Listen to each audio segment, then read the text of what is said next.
Hi everybody, it's Tom from Vehicle Visionary. If you own an 11th generation Honda Accord, this actually could also apply to the 10th generation as well, and you are in the middle of changing a tire, and all of a sudden you realize that your lug wrench doesn't work on this particular lug right here.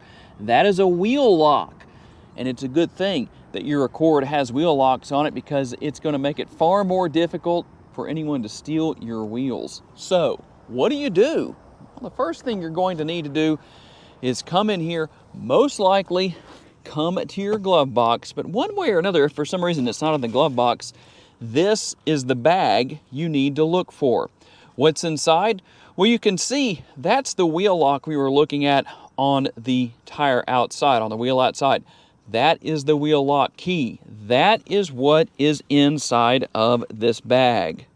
And this is what you're looking for. This is the wheel lock key, and what's going to happen is you're going to insert this into your lug wrench, and then that will fit right on here onto the wheel lock itself. You can see that's on there nice and tight.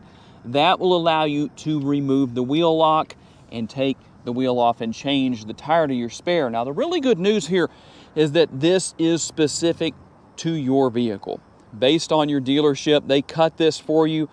So people can't just go onto Amazon, eBay, or even to the local auto parts store and pick one of these up and come steal your wheels anyway.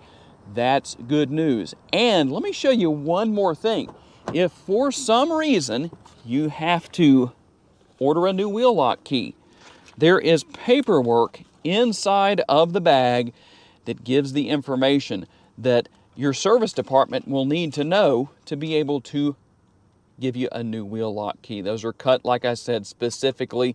That's a good thing. So if you were ever wondering about that, maybe you ran into that problem and you're trying to figure out what you need to do, or you were just curious, that is what a wheel lock key is all about, and the wheel locks, how they work. So hopefully that was helpful to you. If you have a specific Honda tutorial you want me to do on a specific Honda vehicle, tell me down in the comments section and I will make that happen for you. Thanks for taking the time to watch, guys. I'll see you in the next video.